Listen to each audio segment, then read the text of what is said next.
Hello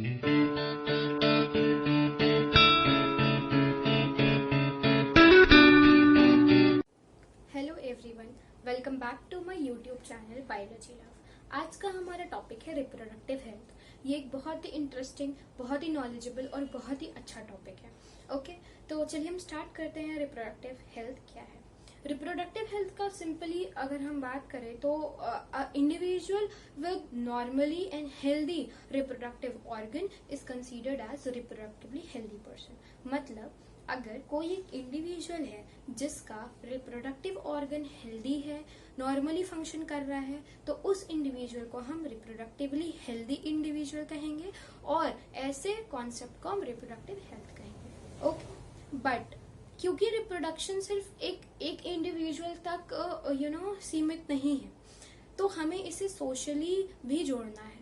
तो WHO के according, that is World Health Organization, उनके अकॉर्डिंग उन्होंने जो डेफिनेशन दी उसमें कई पैरामीटर्स आते हैं। जैसे उन्होंने ये बोला कि एक इंडिविजुअल अगर mentally, socially, physically and emotionally हर तरीके से, हर एस्पेक्ट में अगर वो इंडिविजुअल हेल्दी है, तब हम उसको इंडिविजुअल को रिप्रोडक्टिवली हेल्दी इंडिविजुअल कहेंगे।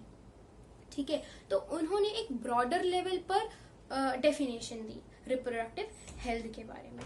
ओके, तो रिप्रोडक्टिव हेल्थ जो है उसके कई स्ट्रेटेजीज हैं, कई प्लान्स हैं, कई प्रोग्राम्स हैं और कुछ प्रॉब्लम्स भी हैं। ओके, तो चलिए हम पहले प्रॉब्लम्स और प्रोग्राम साथ ही में डिस्कस करते हैं।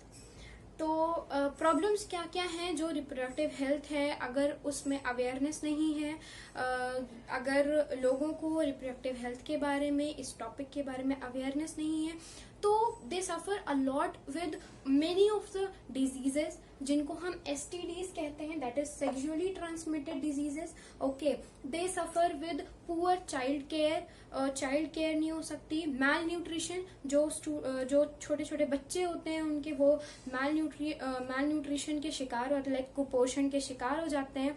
तो ये सारी चीजें हैं जिसके बारे में नॉलेज बहुत जरूरी है, जो कि नहीं हो पाती है। ओके, तो इस चीजों को ओवरकम करने के लिए, पॉपुलेशन को कंट्रोल करने के लिए गवर्नमेंट ने, नॉन गवर्नमेंटल एजेंसीज ने बहुत सारी चीजें, बहुत सारे प्रोग्राम्स लॉन्च किए हैं।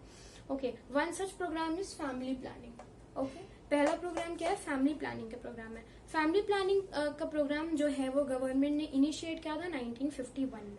ओके, बट क्योंकि as you know, India is a diverse country, यहाँ बहुत सारे रिलीजन हैं, सबके अलग अलग बिलीव्स हैं, अलग अलग कॉन्सेप्ट्स हैं, तो उसके अकॉर्डिंग कहीं ना कहीं ये फैमिली प्लानिंग का जो कॉन्सेप्ट है वो लैक करता है। ओके, ये उस लेवल पर नहीं पहुंच पाया जिस लेवल पर गवर्नमेंट ने इसे इंट्रोड्यूस किया था। ओके, तो ये कहीं ना कहीं लैक करता है, जिसकी वजह से पॉपुलेशन ग्रोथ बहुत ही ज्यादा होती है। अर्बन एरियाज में people are bit educated. Okay, तो कहीं ना कहीं वो ये कॉन्सेप्ट समझ सकते हैं, but not in rural areas. हाँ, एंड कहीं ना कहीं in urban areas as well, in urban areas में भी क्या होता है, if they are educated still, उनका जब रिलीजियस बिलीफ आता है तो वो यहाँ पर नहीं अप्लाई होता, मतलब वो इस पर नहीं ध्यान देते। देन दे बिलीव और they go through their religions according to the religion. Okay, तो that is a different case, but जो कॉन्सिक्वेंस जहां ये लैक करता है वो यही है, रिलीजियस बिलीव्स की वजह से कहीं ना कहीं ये एक्शन जो है उस रन प्रोसेस में नहीं आ पाया। ऐसे कई सारे प्रोग्राम्स हैं जो RCH के तहत चलते हैं। RCH, okay, RCH is reproduction and child health care program. Okay, child health care program है, रिप्रोडक्शन हेल्थ केयर प्रोग्राम है। इन सारे प्रोग्राम्स के तहत कई सारे ऐसे प्लान्स हैं, कई सारे ऐसे एक्शंस हैं, ऑपरेशंस हैं जो आज भी हो रहे हैं, चल रहे हैं, जिसकी वजह से लोगों को अवेयरनेस पहुंचती है। लेकिन डू यू थिंक अवेयरनेस पहुंचाना या लोगों को अवेयर करना, जो उनके बिलीव्स हैं, मिथ्स एंड टैबूज उनके दिमाग में चल रहे हैं, उससे हट करके उनके दिमाग में एक नया कॉन्सेप्ट लाना इजी होता है? नहीं, बिल्कुल इजी टास्क नहीं है।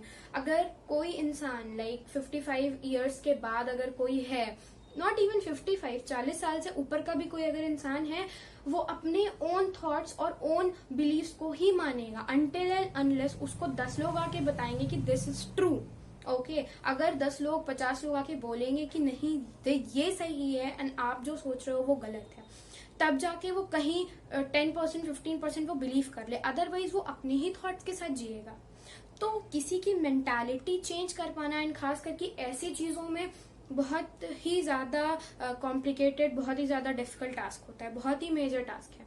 ओके, सेकेंडली बहुत लोग तो बात ही नहीं करना चाहते। ओके, रूरल एरियाज में स्पेशली, या पीपल कमिंग फ्रॉम वही चीज है, religious believes and thoughts, so people बात ही नहीं करना चाहते लोग इन सब के बारे में। तो उससे हमारी कंट्री का ही लॉस है, लोगों का लॉस है। अगर आप बात नहीं करेंगे, अगर आप सोशल नहीं होंगे ऐसे टॉपिक्स को लेकर के, अगर आपके अंदर अवेयरनेस नहीं आएगी तो कोई मतलब नहीं है ना। You have to be fit and fine, according to that evolution theory, the fittest will survive। जो फिट होगा हर एस्पेक्ट में से वही सर्वाइव कर पाएगा। तो फिट होना आपको जरूरी है। फिट होने का मतलब it's not like if you are healthy from outside तो आप हेल्दी हो, नहीं। It has to be healthy from here, मतलब दिमाग से भी होना चाहिए, दिल से भी होना चाहिए, सोशली भी होना चाहिए, हर तरीके से the person has to be healthy and fit and fine. ठीक है, तो वही चीज बात मैंने जब बोली अवेयरनेस की, तो अवेयर करना बहुत मुश्किल होता है, बट फिर भी गवर्नमेंट एंड जो भी एनजीओज हैं उन्होंने बहुत कोशिश की है, अभी भी कर रहे हैं। बहुत सारे ऐसे प्रोग्राम्स हैं जिनको लॉन्च किया जा रहा है। तो जैसे आप देखते होंगे प्रिंट मीडिया या जो ऑडियो विजुअल मीडियाज होते हैं, मतलब कि रेडियोज हो गए, आपके टेलीविजन हैं, then you have newspapers, posters, banners, इन सारी चीजों में कहीं ना कहीं हर बार पे ये टॉपिक जरूर होता है। ओके, जब भी आप न्यूज देखते हो या फ्लिप करते हो channels, and whenever you go through the ads, जब आप एड्स देखते हो तो कहीं ना कहीं ये सारी चीजें आती हैं। बर्थ कंट्रोल ऑप्शंस के एड्स आते हैं, then you get the options of safe and hygienic menstruation periods. Okay, ये सारी चीजों के भी एड्स आते हैं, अवेयरनेस एड्स आते हैं, कुछ गवर्नमेंट के थ्रू एड्स होते हैं जो आते हैं, देन हेल्थ मिनिस्ट्री के थ्रू बहुत सारे ऐसे एड्स हैं जो आते हैं। ये सब सिर्फ अवेयरनेस के लिए है। ओके, आपको अपनी मेंटालिटी, अपनी जो भी आपकी सोच है, जो भी आपके दिमाग में मिथ्स हैं, जो भी आपके टेबूज हैं, उन्हें हटाना पड़ेगा। और जब इंडिया या हमारा कंट्री अगर एक प्रोग्रेस के टूवर्ड्स जा रहा है तो वी आर स्टिल लैकिंग। अगर हम प्रोग्रेस कर रहे हैं तो कहीं ना कहीं हम इन चीजों में लैक भी कर रहे हैं।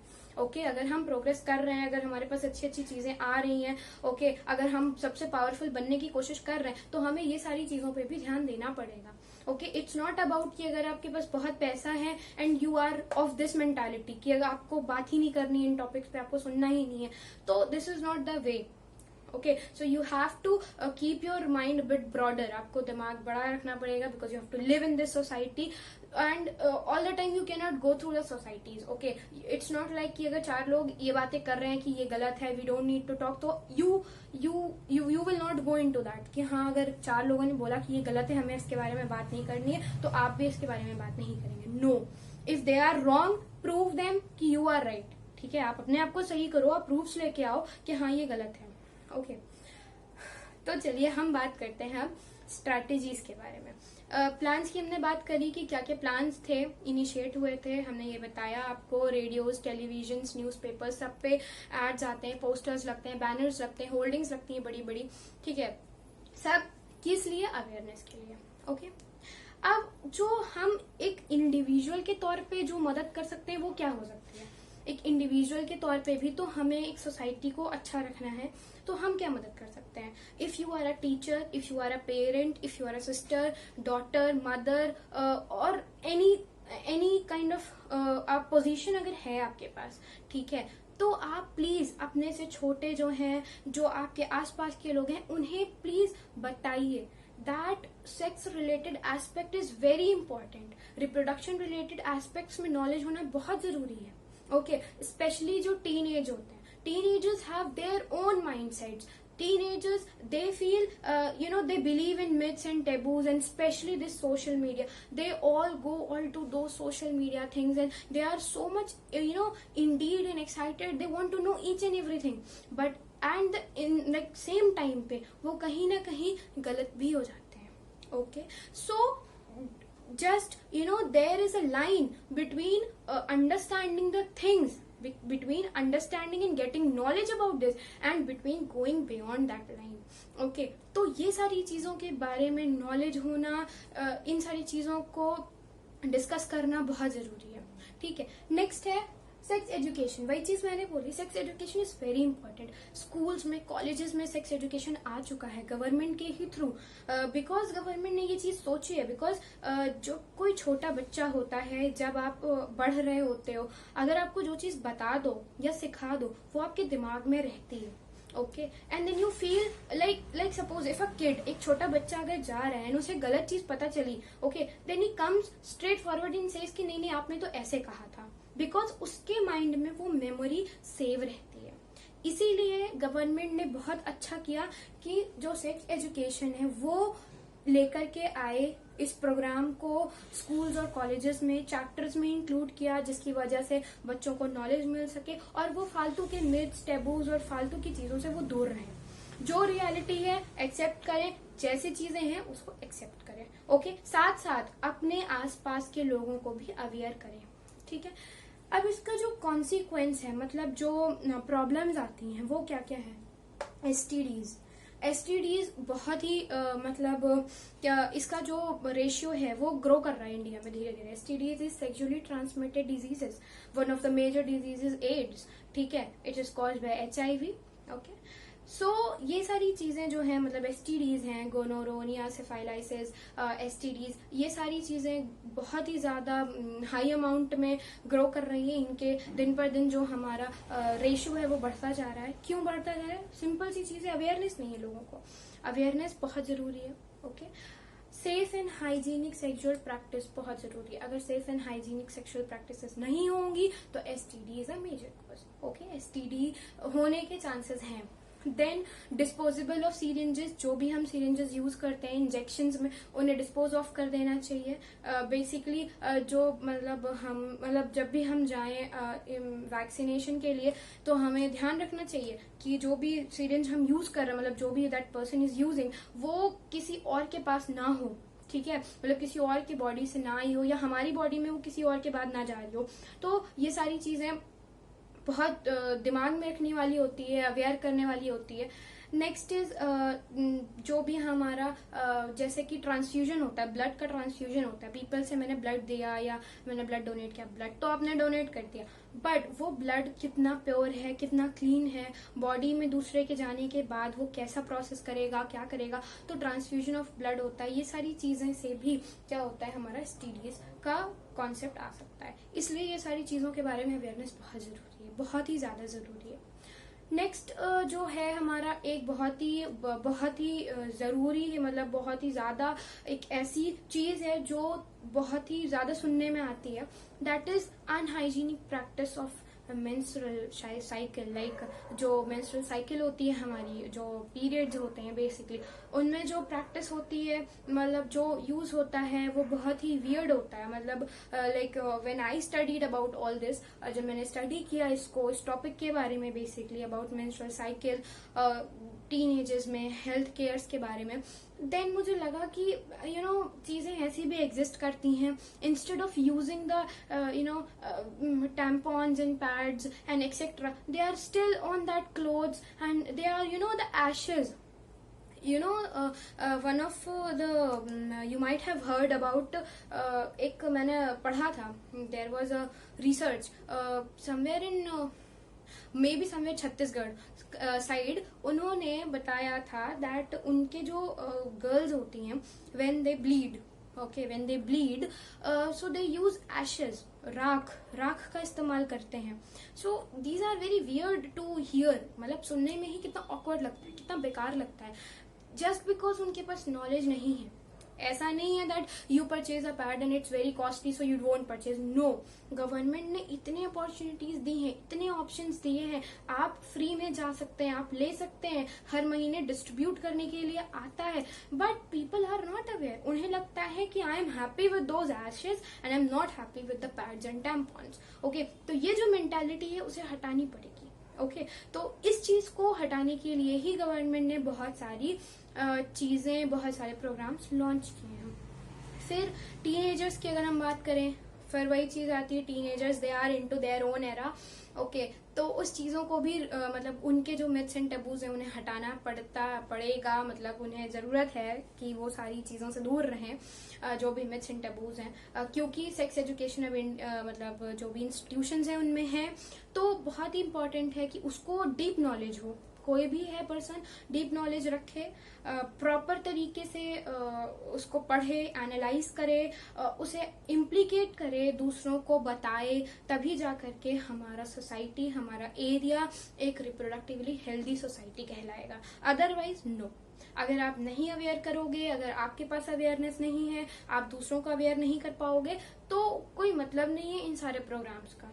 ओके, फिर एक चीज आती है जो बहुत ही ज्यादा सुनने में मतलब आती है इंडिया में, बेसिकली हरियाणा साइड।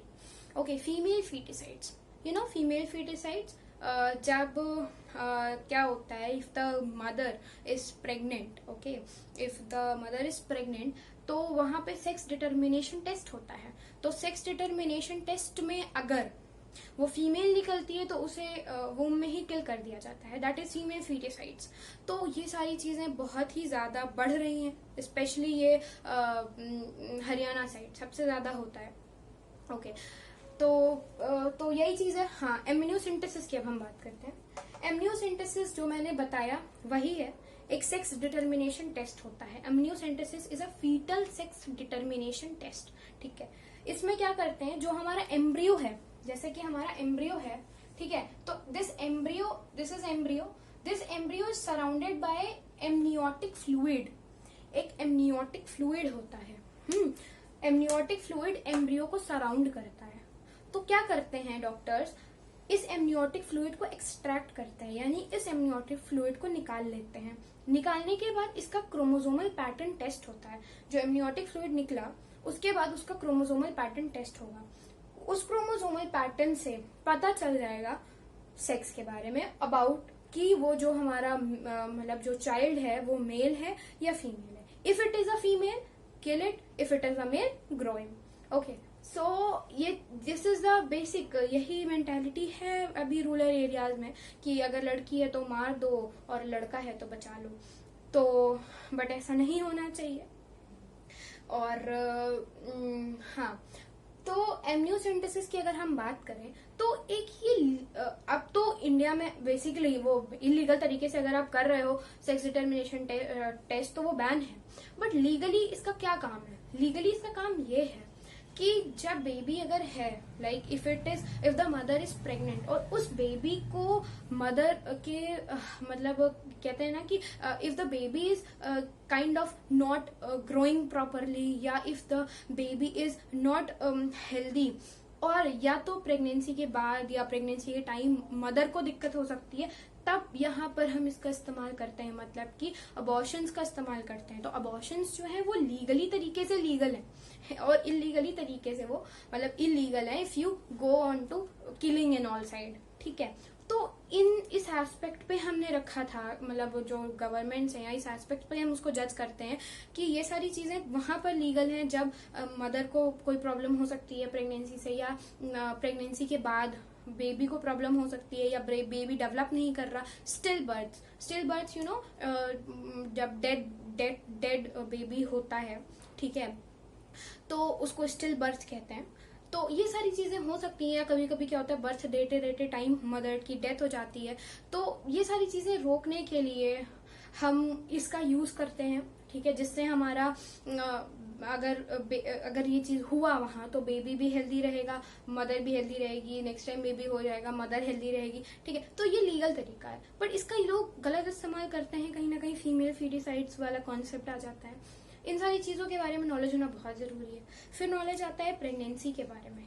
अगर कोई प्रेग्नेंट है तो उसकी केयर कैसे हो, उसे क्या डाइट दी जाए, क्या फूड दिया जाए खाने के लिए, क्या चीजें उसको प्रोवाइड की जाए, कैसा इन्वायरमेंट होना चाहिए बेबी के लिए, कैसा इन्वायरमेंट होना चाहिए मदर के लिए, ये सारी चीजें भी अवेयरनेस के लिए बहुत जरूरी है। ठीक है, फिर आता है breastfeeding. Breastfeeding is very important. Breastfeeding के बारे में नॉलेज होना बहुत जरूरी है।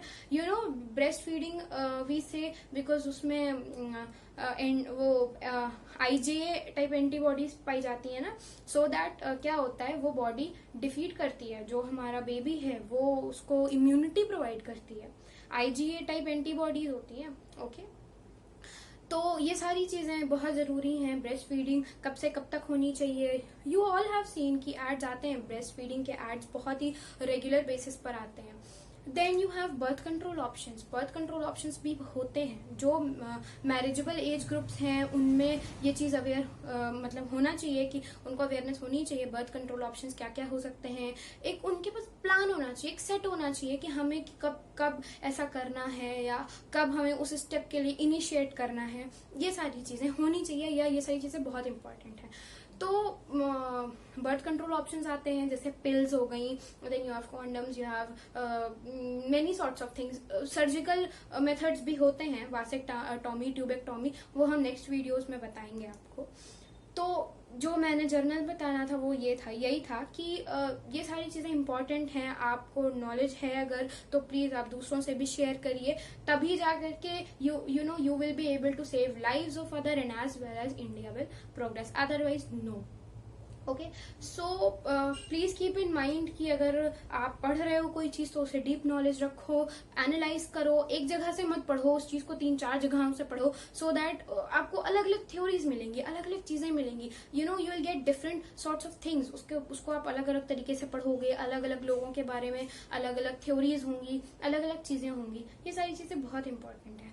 तो this was all about today's video and hope you have liked it, enjoyed it. Please do research on this. इसके बारे में पढ़िएगा जरूर क्योंकि ये बहुत ही अच्छा टॉपिक है और इसके बारे में अवेयरनेस होना सच में बहुत जरूरी है। बिकॉज इंडिया में कहीं ना कहीं रूरल एरियाज में अवेयरनेस नहीं है, बिल्कुल अवेयरनेस नहीं है, और अवेयरनेस लाना बहुत जरूरी है। एक इंडिविजुअल के तौर पे आप सबको तो नहीं कर सकते, बट आपके आसपास जो है, अगर आप 1 से 4 लोग की मदद करेंगे, वो 4 लोग की मदद करेंगे, ठीक है, तब जाकर के इंडिया विल प्रोग्रेस। तो please like the video, share the video, subscribe the channel, and do comment down if you all have any doubts, and I'll be soon giving up the next lecture video about the rest of the portion of this chapter. So till then, take care of yourself and knowledge spread करिए। कई जगहों से knowledge लीजिए, ठीक है, एक ही जगह पर मत रुके रहिए, कई जगहों से नॉलेज लीजिए और just all the best. Thank you.